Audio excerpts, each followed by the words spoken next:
Well, unlike that interrupted cadence, we hope we aren't interrupting you on this wonderful weekend afternoon, but rather a warm welcome to this second episode of the Off the Score podcast. Today we'll be perusing a bit of Beethoven's Coriolan Overture. And again, I'll introduce who's around our metaphorical table. Coriolanus. Yes, Coriolanus. So to get a sense of our lack of musical expertise, we're in IB music class. I'm Janias. I play the violin and piano, yet I'm eternally shunned to playing the viola. We've also got George. Hey, hello. He's a bass prodigy and an aspiring conductor. We've also got Darren. Hello. Drummer extraordinaire and resident percussion expert. And also Ollie. Hello. A guitarist and professor in world music. So, George, do you want to kick us off? Well, yes. I have to say, one of the hardest things about this piece is to actually say the title. Yeah, that's true. And yeah, so some people call it the Coriolan Overture, or some the Coriolanus. Anus. How about Coriolan or Coriolan? I'm just throwing those into the mix. Coriolan, right? The Coriolan Overture. So, the piece is based on a play about a Roman general, Coriolanus. Also the subject of the Shakespeare play Coriolanus, but Beethoven based it off this Austrian version. And the original, yes, of course. And instead decided to précis a 5-act play down to an 8-minute piece. Seems quite good, really. He aimed to get the kind of general sweeping emotions of the play as opposed to narrating the story. Exactly. And I think you see that even on this first page. Coriolanus being a military leader, you get this very martial, I think, opening. It's quite dramatic first page. Yeah. It's quite different from Beethoven's, what he's done in the past. He's always been dramatic, abstract music. But the Prometheus Overture has lots of pauses at the start as well. With very unexpected chords as well. Yeah. Yeah, I think the chords have definitely got something to be said about them, because none of them until you get to the G minor right at the end, or G major actually right at the end. None of them seem to have any relation whatsoever to C minor. It feels very detached in a way, but kind of it just comes back to the idea of being unexpected. And when the opening theme comes back, it's in F minor instead of C minor. So, yeah. It says here that the main theme in C minor represents Coriolanus's resolve and warlike tendencies. I think it's beautifully epitomized here by Beethoven. And then you've also got these huge pause bars, which seem a bit different to what we're expecting and what music has been up to here, to use sort of nothingness as part of music. Maybe. Anyone? Am I talking rubbish? You can elaborate a bit, and we'll go on. It's a bit interesting. It's quite interesting, I think, that you have these bars of nothing throughout the piece. Such as second page. Yeah, these little bits here. And so how much they contribute to the music. I think later composers would use pause bars or paused rests. Yeah, I think it's interesting that these are actual rhythmical, written in. metronomic entities in that they have a set time. Yeah, Yeah, that's a good point. It's a bit annoying when a conductor is conducting random bars and you don't know where to hit the timpani, especially. It's a bit weird. That was especially noticeable near the end because the initial opening comes back about 7 minutes, I believe. And there is a kind of slight uncertainty about when to play. Well, I mean, yeah. No, well, actually, they were. I think they were in time when Bernstein conducted it. Yeah, they were pretty good to be fair. Mm-hmm.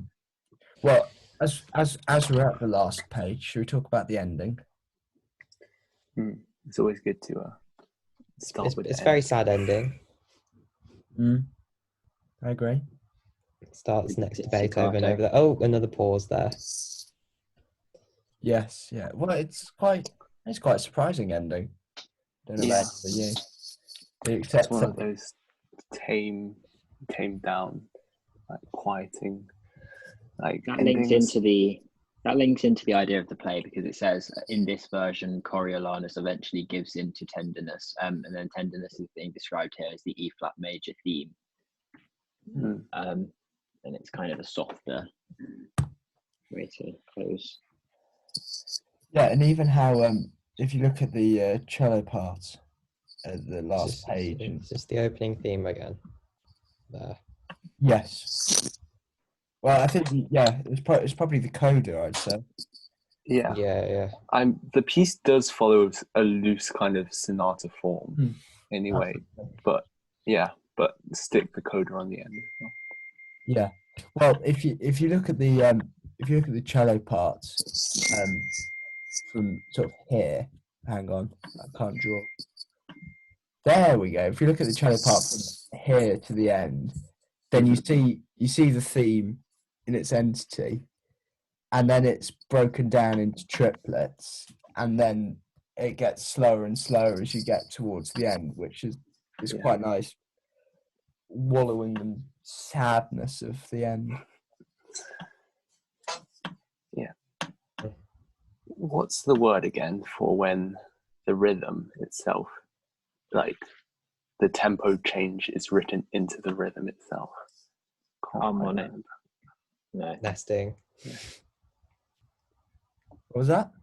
The tempo change is written into the rhythm itself. Because obviously the tunes like starts off in the quaver notes, and then it becomes triplets, and then crotchets and minims, and then there's a word for that. Semi-breathes. Is there? Yeah. Can't quite place it though. This is a time when we need a rough idea of the word and the companion.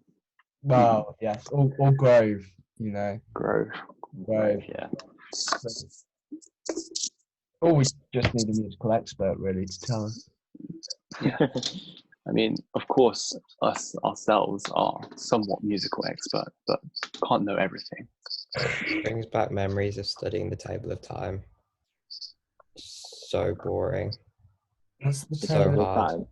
The table of time. Okay, so it's like with a metronome. The black page, how it has loads of polyrhythms. I had to learn the table of time because of it. I think we do by now. It's like you play it with a metronome, and you start by playing one every crotchet, and then you play quavers, then you play triplets, then you play quadruple. Like you start really slow tempo though, so that you can play. By the time you get to like 11 tuplets, you can actually play them. Oh, you just carry on going through the metronome.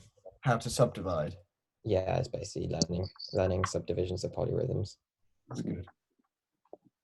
Well, no polyrhythms here in the Coriolan. And then well, there is one polyrhythm here. You're right. Let's talk about it. Let's absolutely talk about it. It is quite surprising. That was a smooth segue. All planned from the start. It's the Is that the only triplet in the whole thing? I believe so. Because I mean, it's a proper polyrhythm because you've got the bass pits to get in as well, which obviously won't. As a bassist myself, I can tell you that's not an easy pitch to put down. Oh, the 3 against 2 is really challenging.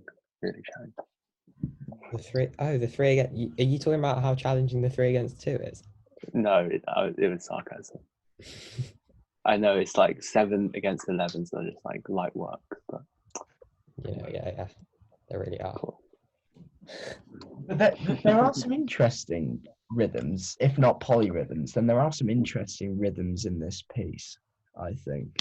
If Darren, you could scroll back to page 10 because I know they are there. You get the reversal of the normal dotted rhythm of dotted crotchet quaver. Oh, yeah, that's true. And it changes instead to hit. And it changes instead to quaver dotted crotchet, which I always think leaves an unease about the piece. I don't know. Yeah, but then you can also see that in the cello part, they keep with that normal rhythm, and that creates a continually. You have a quaver on every single possible beat. Yeah. So there's that constant movement of like a quaver value note. Mm-hmm. But yeah, exactly. But I still think it slightly throws you a bit.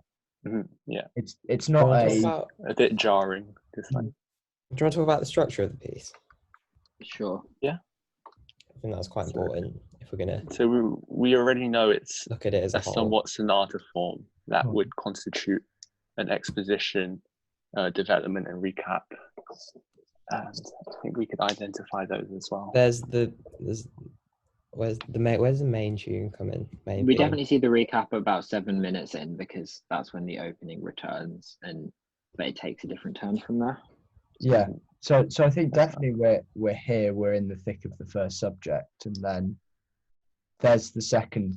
There's the second subject starting there. I'd say. Right. Yeah. So you've got the modulation onto E flat major, which is the relative major of C minor. Yeah. Exactly. This is I know it's only arpeggios, but I quite like the accompaniment here. Yeah.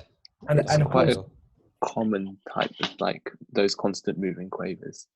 But yeah, it does add a lot to the texture. It's also interesting that he's tied the first beat of every bar to the last beat of the previous one. Are these the horns here? Yeah. Horn pedal. Yeah, they always. When have we heard that before? What note are they pedaling? How quick is the transposition? I don't know what key they're in.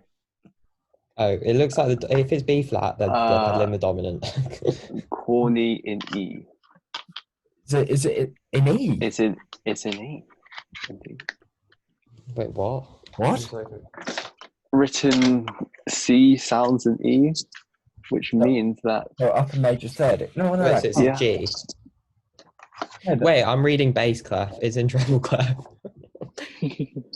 Oh, so it's written as a G. This is great that we're working out notes on here. That would make sense if it's upper major third from G. Content. That would be B, which doesn't fit. Hang on, Darren, absolute quality content. Actually, it would. It would be a B flat, right? No. Oh no, yeah, because it's corny in ES, which is the German for E flat. Yeah. It's going to be an E flat. So it's a B flat. It's B flat. So it's a dominant pedal. You can just read it as bass clef, can't you? No. No. That'd be natural. Yeah. So yeah, upper minor third in the horns. I'm truly devastated. Semitone in the clarinet. I can't get with the rest of the transposition. So hang on. Yeah. Structure. Where are we? Second subject. We've got second subject. Yeah. Carry on scrolling. Yeah. I think you can follow the second subject with the those quaver line in the cello, as you mentioned. Yeah. Mm-hmm. And then you're probably into what Here's the section that we're talking about with the rhythm transition change. Or transition fall before the second subject, wouldn't it? Yeah. Well, this is Beethoven being weird with sonatas. Yeah. And then you want to move into the development, which would be could be a bit further on. Hang on, you've got these quavers back, so presumably we're still in the second subject. These are a different kind of quavers, though. They don't have that last note slur. Especially the ones on the right hand side here, they're just ascending. Well, it's once you reach the fourth bar on that line, on that page, things feel a bit different. Yeah, they're just ascending sequence. Mm-hmm. Well, but this, which appears to be the melody here, a bit hesitant because it's not really a melody. It's nothing It's a like bit broken. Yeah, it's also nothing like what we've encountered before, either in what we've identified as the first subject or what we've identified as the second subject.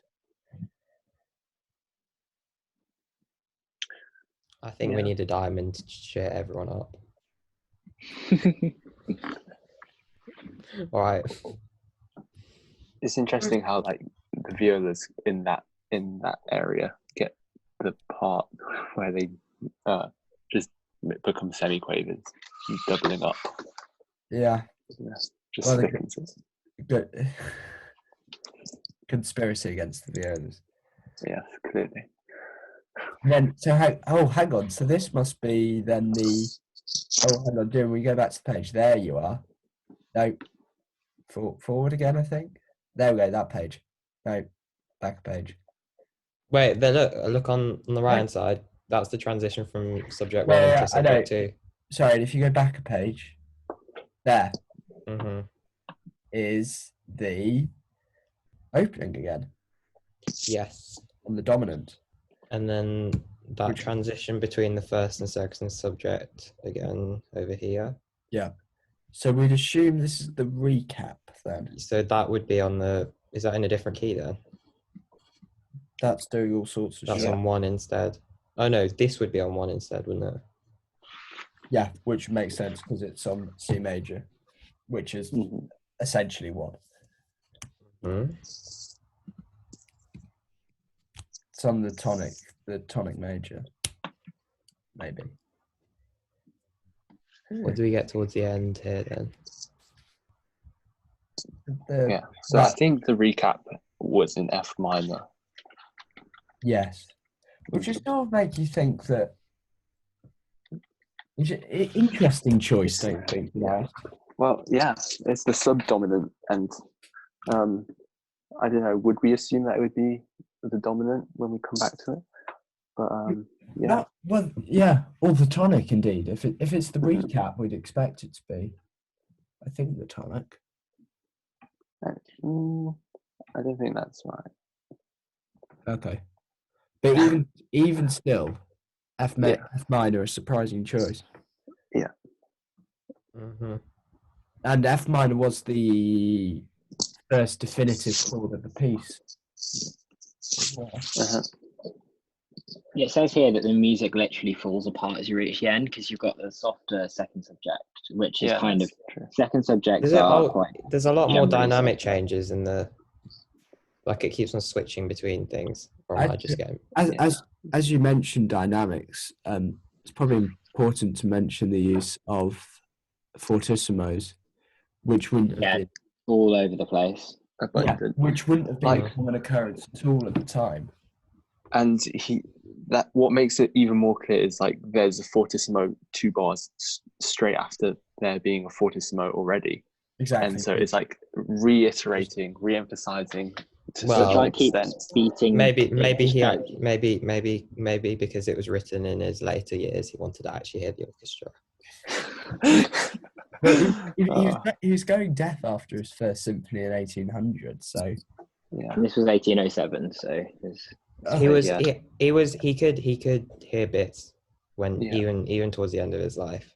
And of course, we've also got the characteristics sforzandos all over the place. Yeah. It kind of gets softer as you get to the end of the piece, though. Like it eases off. Definitely. The further along you go, it becomes fragmented, like petering out. Oh, think here's the massive dynamic changes. And pizzicato just kind of confirms that at the end. I think there's a lot less lot fewer diminished chords towards the end because the opening is full of them. Yeah. And it's almost like there is a resolution, even if it's not a positive one. Yeah. At the start, you've got all those diminishes, like building up the tension, like really stirring up a kind of like different intense atmosphere. But obviously, that's changed near the end. Yeah, We get to them. There's kind of like a battle between the E flat major. Obviously, the There's that big pause which comes back with the the pedal. evening theme returns in the F minor. What note is that now? Is that G again, but just knocked it higher? No, hang on. I think it's it's on the the G, right? It's Yes. Or- Sorry, I can't. Yeah, well, I just read it as bass class. it's getting my transpositions wrong. Yeah, I think this has been quite an effective reflection of the story he's trying to convey here. Yeah, I agree. Describe the music quite well.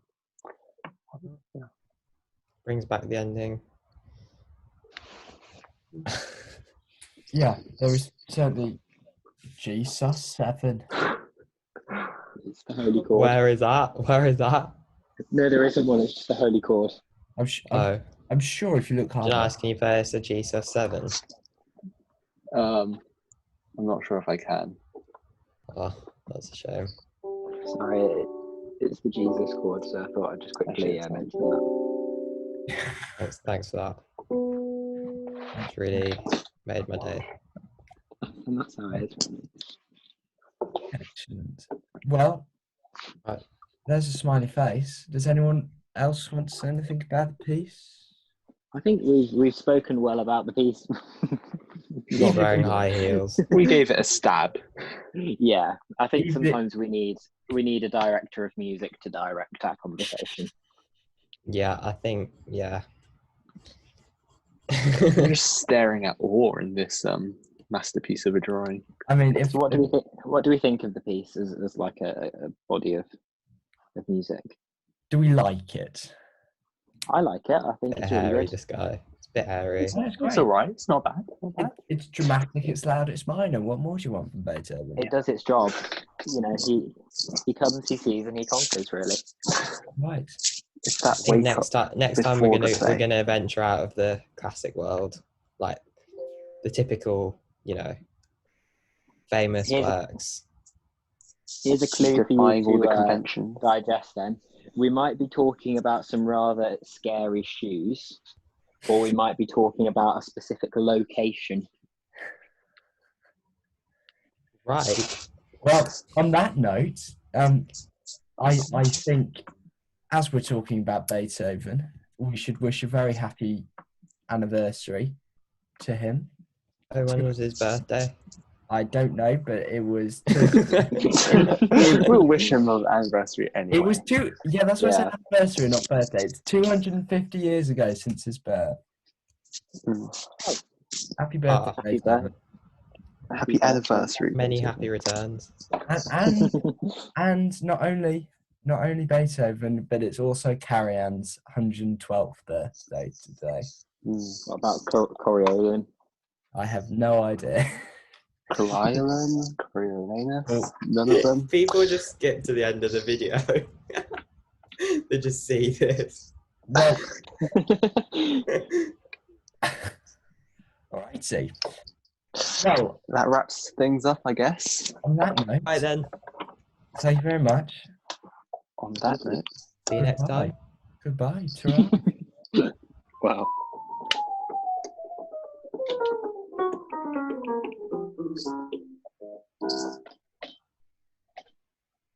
Excellent. Bye.